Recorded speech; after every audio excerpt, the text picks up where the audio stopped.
Hey, welcome, Anja. Very nice to meet you again. Hello, Fabian. Nice to meet you.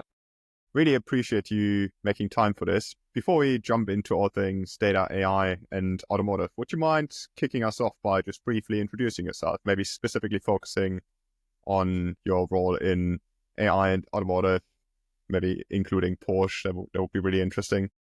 Yeah, sure, I can. Yeah, nice to meet you here on early in January.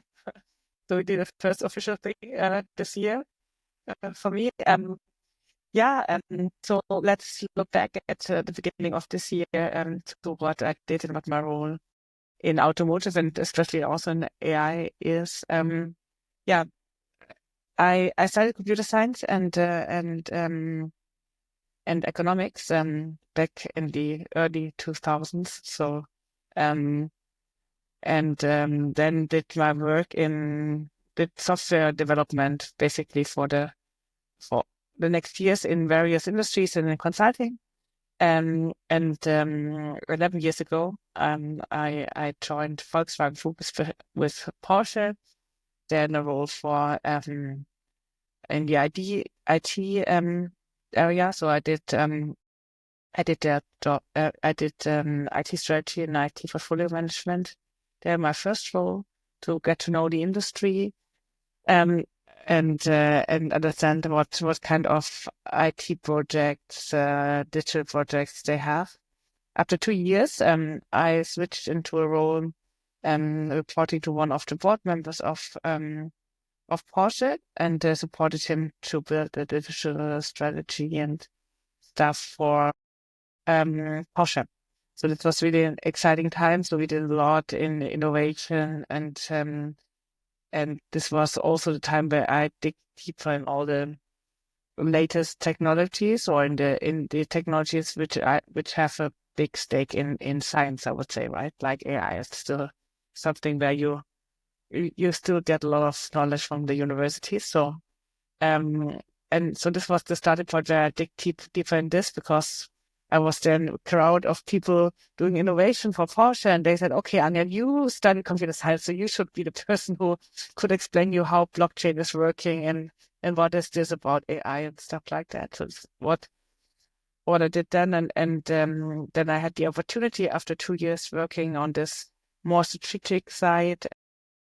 I got the opportunity to work for the Porsche Digital Lab, which was in the end a lab of 25 people, all around deep tech. So we did a lot around AI, chain, IoT, and also quantum computing in the day. So this was around about 7 years ago when I started to work in this field. And so this is what I did with them, and we developed lots of use cases for Porsche.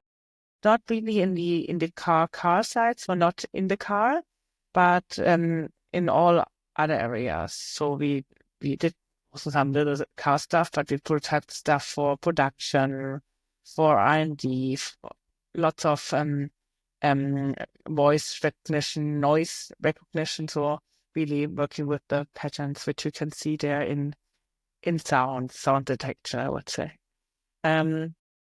So and when I did this, I really realized how much I missed to work in really in the development area and not just on the more PowerPoint side, as you can imagine for the board level. I really felt I really liked this. I really enjoyed to work in this field, and then I also had I wanted to work more in an area where I could scale this product and this topics also more. And then, so 5 years ago, I got the opportunity from Volkswagen to take over a role as an MD for Diconium, which is 100% Volkswagen subsidiary, working in the field of digital commerce since now nearly 30 years. And you already realize that there's a lot of a big AI stake in there because it's all about prediction. It's about targeting people to get to the site to buy stuff and also to do recommendations what they could buy next and things like this. There was a lot of knowledge in the AI area at Iconium, so this is what we did. And now, since 5 years, I worked for the last 5 years for Diconium as the managing director of the group. Yeah, the company from 900 people to now 1,000, lots of all software developers, lots of AI staff. So this what we do, and this is what I did for the last 20-something years. Still in love with all the AI stuff, and also really impressed now for my personal life in how many areas, especially the new assistants around Gen AI, can improve my personal life, and hopefully also our lives when it comes to mobility, and not only producing cars. Yeah.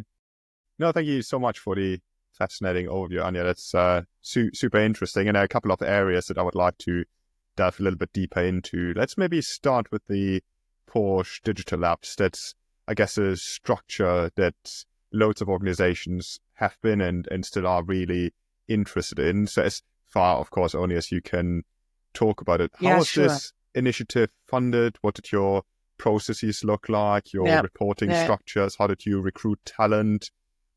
How was it different from a cultural standpoint compared to some of the, I guess, core functions within the organizations? Yeah. In the end, it was for Porsche, it has multiple things which were different. So first of all, it was in Berlin and not in Zuffenhausen, right? So really the area where you can get most probably the best tech talent in Germany. It was really apart from the original organization in Zuffenhausen. So it was separated, which was good, because I think it's really that it's totally different to build software than to build hardware, right? And hardware organizations tend to try to build software like they build hardware, which is not working properly. But what we did was we had not too many, 25 around, people who knew a lot about agile development and deep tech experts. So this is what it basically was. And what we did is we pitched the people from the different business areas challenges, and we figured out together with teams from us in Berlin how we could together work on good solutions for their challenges. For example, we did one thing for the electronic connections in the cars, where you click them all together. There are hundreds in every car for the radio, for every electronic connection which is there, and lots of. But if you put them together, it's done mainly by hand, and it's in the production. It's quite loud, and it gives a little sound, a little click sound if you put them together. But in the production, it's loud, and they do it ahead of their heads because they have to do it in the roof or behind the radio or just in the front. So you can sometimes they just cannot see if it's working, and if it's not done in the right way, the click is not very good. In worst case, the car stops in the middle of driving when it takes too much, which is probably not. I mean, it's not something which you wanted to have for Porsche, but the bigger use cases are in the end for the whole truck business, right? Because there you don't want to have it, and it's a big challenge in the automotive industry, or have been some years ago. Lots of cars which stopped driving had the problem that one of these electronic connections was not done in the right way. So this was a big challenge which they had, and we built it together with two people, one IoT person and one guy building the AI. The identification if this click sound was the right one, and then they developed a wristband where it showed with a little light that it's done in the right way, which helped them a lot. So what we did, and I think this is something which is quite important if you work with such technology in industries which tend to work in a totally different way, and that you build first good examples to show what technology can do for them, and to motivate them and fascinate them in the way how you can build good solutions for problems. Because I think one of the biggest challenges is that people who work in the AI area or any other technology area know what technology can do, but they have no clue about this really operational problems, challenges which are there in the industries, and the other way around. That there are people in the industries who know their problems quite well, but they have no clue that AI can support them to solve this challenge. Just building on that. First of all, it's super interesting example that illustrates the value of your organization at the time really nicely. You alluded to some of the nuances that are different with AI. The common narrative that I've seen over the past couple of years, and we've probably heard over and over the past couple of decades, is how all automotive organizations are becoming software organizations in one form or another. What is different as it relates now with AI, maybe Gen AI over the past sort of 2 to 3 years? Yeah, I think the major challenge is if you, I know you work for the automotive industry, so you know that to build a car takes you 5 to 7 years. Hopefully now a little bit faster, and it costs you 1 to 2 billion to build a car. So think about this when we talk about how to develop an AI product. We never take 5 to 7 years until we put the first product live. It's not working anyhow because AI is so different. We need a lot of data. We need a lot of training. And this is something which you do not need when you build a car, right? Do you just build 5 to 7 years and then you sell it? And there's lots of knowledge in this field to do so. And for AI, it's totally different. If you you need to work continuously with the product. AI is never ready, right? There's not something like this car which comes from the factory and is ready, and you sell it and probably don't see it anymore again. AI, if I do something with one of the AI assistants, maybe in a week or two, the result will be a different one because the data sets, the training material is changing, whatever, right? I mean, this is it's totally different work. And one rule which I really like, it's from Conway. It's called Conway's Law. It's from, I think, 1997 or something. It's really old. It says that, and I rephrase it in my own words, it says that every product represents the communication channels of the organization which built this product. Right? And I think this is the major challenge if it comes to hardware companies. Hardware companies are organized and built up in a way to build perfect hardware products, cars. And to build the perfect AI product needs a totally different organization and totally different communication channels. You cannot build it. My favorite example is always if you have a look to the software deployment of the Amazon homepage, because it's something which is for normal people more likely to understand than now your audience, probably more AI nerds or experts. But Amazon deploys every 30 seconds. I think in average 24,000 software deployments per day are deployed on the Amazon homepage. Yeah. So this means that every 30 seconds you have another product, right? And with the AI, it can be quite similar. And you need to have another organization to build a product like this than a car. And what the automotive industry will not stop is they will not stop to build cars because this is essential for them. But they will not be able to build software with the same organization. And this is the challenge which this whole industry most probably is facing at the moment, which we see for all of them, right? Some are doing it better than others, and some have, but this is the major challenge which I see in this field. Mm.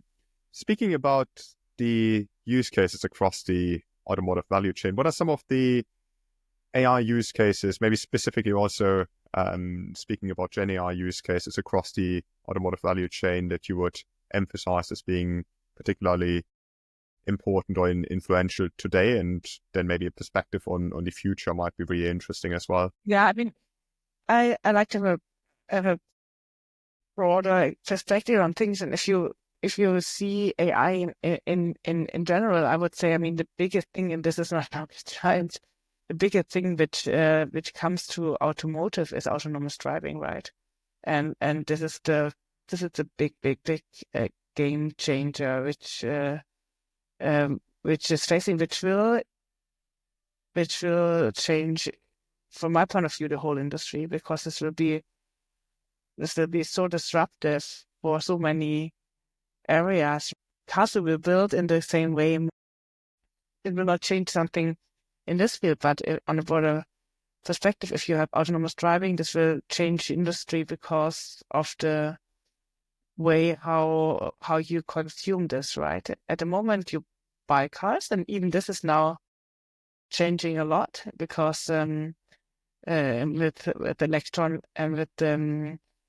electronic cars and electric car engines and everything.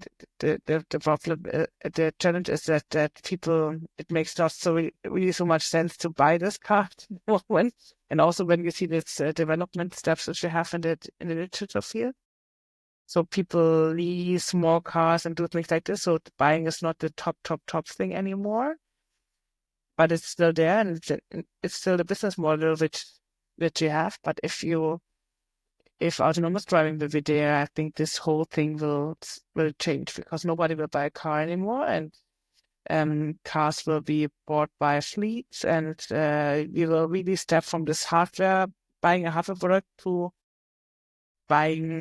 consuming mobility services, which will be a totally other game. And so the question will be, when you ask me what is the important thing, is there are two answers to this.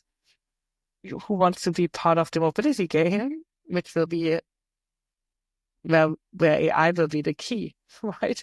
I mean, it will be based on autonomous driving, but it will be all about prediction, because you will take the car which will be the fastest where you are, right? Which is in the end all predictions based on all the data you have, weather, work day, time, other public transport, the whole field of data which can come to a place why I'm here at the moment and why a car should be close to mine to bring me from A to B. Or the other one is what we are talking about in the automotive field. What are the areas where you can support organizations, to build better cars, and to support the whole organization to based on AI. So these are two fields which I'm not sure if I don't think they will be together. I think this will be probably two industries in the end, and they all have their use cases and their You have future game. You have really good visibility sort of across the automotive value chain and all of these different use cases. What are some of from a capability building standpoint, some of the capabilities that you currently see automotive manufacturers are building up? What are the capabilities they're lacking? And loads of them are arguably currently seeking partnerships with the likes of NVIDIA, OpenAI, Microsoft, and so on, to work on some of these Gen AI use cases. How do you see this sort of capability game playing out? Yeah, I think what they tried to do for many years was to become a mobility player. They all did their mobility test pilots, I would say.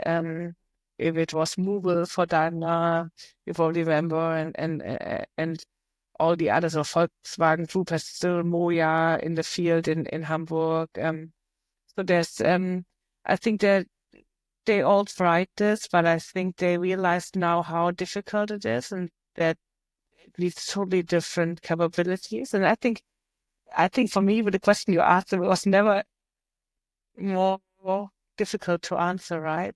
Because it was always difficult to make a real step in this software game for them, for all of them. But now they are even in a crisis. So the question for me is, will the crisis help or not to bring the right things together? And normally, I think the crisis can be quite good because this makes you transform. There's no happy field where you can say, okay, but we have no challenge. Why should we change? But in the end, they have to accept that it costs a lot of money. They have to invest in a totally different field, the digital field, which is far away from how they work, the methods, the tools, and also the people, right, who build software are different. So I think this is really a challenging time at the moment to see how they will transform, and they have lots of pressure. But I think this brings, at the moment, it brings them more to collaborations. I think they see that it's too tough for an organization which has the brilliance of building this beautiful hardware products. We have to say it's too difficult to build a software organization which delivers software on the same level, on the same class level than hardware. But in the end, I think the major capability, and probably this is a little bit surprising, as so many times, it's not such a technical one. It's more about the capability to understand a diverse view on things, right? When we talked about the lab before, and the lab was so successful because what happened was that we brought people from the hardware company with the hardware challenges together with people from the technology expertise in AI, for example. It was small teams. It was more 5 to 10 people, sometimes only 4 or 5.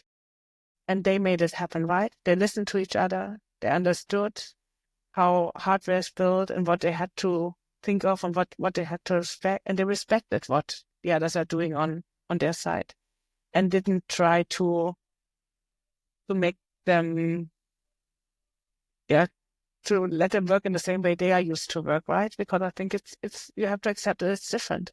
It's different that and I repeat myself over and over, but it's really for me that you have to accept that software is made in another way than hardware, and it's not the one way is better than the other one, right? It's not a better way how hardware is produced or software is produced. It's just different methods, tools, people, skills, capabilities, and also leadership is needed to do this. And I think if you want to bring this together and build this perfect software for this perfect hardware products which work very much together, right? Very integrated, embedded, which is at the moment something which is quite isolated and not like our platform development is set up. Then you need the capability to listen to each other, to understand and to develop solutions together, which are in the end better than every single person of the team could do because they only knew their expert level of knowledge. And that's probably the capability they have. And this is for hardware people quite difficult to understand because in hardware is built in that the most person who has the most knowledge about a field is the boss, right? And he knows how to do it best, which is a challenging time because there's nobody knows how to do it best. It's something which needs to be done together. And I think coming back to specific AI, especially in this field, right? There's so much uncertainty there about how AI is developing, how to work with it, what is the best way, how to build the best solutions, and how it's working. And something which, at least for myself, I'm not sure how you feel about it, but I experiment a lot with all these AI tools out there, and I think you have to do it, right? You have to sit down and experiment and see, oh, okay, is the limitations. Oh my God, is this stupid? Was it this brilliant AI? What is it doing at the moment? Why is it doing this simple errors? Things like this. I think you have to feel it. And this is how big companies are not so really organized, right? They spend all their times in meetings and taking decisions, right, from people working up, but not really working on it, feeling it, understanding it really, taking time for it to understand how to. Specifically, so it's super interesting, also the cultural elements in there. Specifically speaking about the capability required to deliver these AI use cases. If you would have a magic wand, are there any particular capability gaps that you would close, not just specifically in your organization, but what you observe across the automotive industry in terms of capabilities automotive OEMs are currently lacking in that respect? Yeah, it comes all to this point which I just mentioned. I don't think that there's a certain capability missing, like you need more automotive driving experts or whatever, right? I mean, it's really the capability to develop these things together, to listen, to experiment. I don't think that it's a capability game. I think it's a team game, probably, and also an organizational structure game, because we talked a lot during the last year's transformation always about this vision, mission. Everybody needs to know what, and then self-enable, the big thing will happen. And I think this is so, this is too far away, right? I mean, there are organizational structures which should work, and then an organization shows your mindset, right? I mean, you can say, oh, we are open-minded and everything, and everybody, and we enable people. But if your organizational structure is not built up in a way that it enables people, then it's not there, right? I think we really have to work. I don't think it's a capability game. I don't think it's a purpose game. I really think it's about team and structures and organization. But the team component is an important one, because I don't have my magic box where I open it and say, okay, this is now the structure. This is how you need to set up the teams. I mean, you probably know the law of instrument. If everything you have is a hammer, everything you get is a needle. And I just talked about this crisis, right? And there's so much uncertainty. People have now a crisis. We need to go into new fields, a lot of more digital, a lot of more software development, a lot of more AI. And people they have their hammer, right? And the pressure is getting more and more and more, and everybody expect better results in autonomous driving and things like this. But and then the people need to know it with new teams, other setups, other methodologies, new technologies. Everything is new, and then they go back and try to do everything in the organization and in the structure and the way they used to work, because this made them successful. And but I think what automotive industry made successful for the last 100 years is not what will make them successful for the next 100. And this is a big thing, right? And it's a big transformation, and transformation takes time. So probably the capability which is needed is patience, resilience, and time to form these diverse teams, because diversity needs time to get to know each other, to understand really what you are talking about, why you are doing things in another way, and how this can come together, that you together build the next best solution. Building on it as sort of a final all-encompassing question, imagine that you're speaking to a chief data and AI officer who is in charge of delivering these use cases, setting up the organizational structure for this work, make sure the seniors collaborate on these topics, etc., upskilling. What would be your top three? Give me a little bit more of your recommendations to unlock the value in his or her organization in a sustainable way? I think so. This is a broad question, but because there are so many different fields in corporates where AI makes sense. But I think in the end, the first and most important point is probably that people understand. So really, really try to make each and every area understand why AI is important for them and how it can support them, and then work on 1, 2, or 3 use cases, which really make work easier, because what everybody in this crisis is very busy with too much things and not less things, right? So I think this is a super important part, that everybody gets a certain knowledge about this still. I mean, this is something which I probably also said 5 years ago. So it's not too much changing.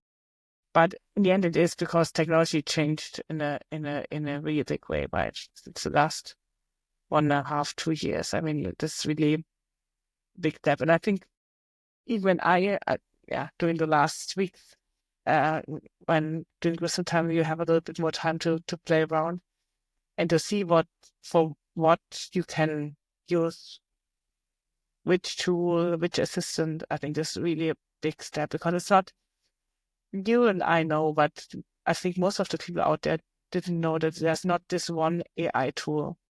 This is not this one AI. There are many AIs out there, and it gets now even more complex with the assistants. You really need to understand which AI assistant you use for which use case, for which part, from a user perspective, not from a developer perspective. From a developer perspective, even more, right? Which algorithms you use for what? Yeah. I think this is probably the first important part. Knowledge so getting to know how AI is working and what are the different sets. The second is identification of use cases and make them really feel how they can work together. Because I think the technology is only there to make our lives better, right? And I think people have to understand which technology to use for which cases to make their life, their work life, their private life, their work life balance better. And yeah. Just on that last one, because this is one I think about and speak about a lot, around which technology to use. Do you think that's a process, a methodology that should be defined centrally and then brought into the functions almost as a sort of decision structure? Where do you think this, I guess, intelligence around what the right approach for a given problem is should lie? I think it's difficult because things are changing so fast, right? But probably you have to do both sides. Probably you need something like base rules or guidelines, things which have also the same terminology, which these organizations are used to work. I just talked to people who built up a big software organization for a big corporate, and they said, okay, we set up a project house for this. And I think project house is a very old-fashioned word, but I really loved it because I think it gives many people in the organization, it sounds for them familiar, which is important. Right? Not everything is new. Okay, we have a project house. We did it several times. Let's call it like this, right? So this is what I think that therefore methodologies and guidelines are good because it's something there. But the key success factor is to give people the curiosity, right? Yeah, to do it by themselves. And I think many people are using AI tools in their private life much more than in their work life. And probably they also use it in their work life, but nobody knows from the company perspective. Who knows if you are using one of the assistants or not? So I think to inspire people how technology, especially Gen AI and AI, can improve the way they work is an important part. And I think probably you do both, right? Make a basic tool set, but also try to fascinate people how great the achievements with this beautiful tool can. Brilliant. Thank you so much for your time today, Anna. It's been a really, really insightful conversation. Thank you so much.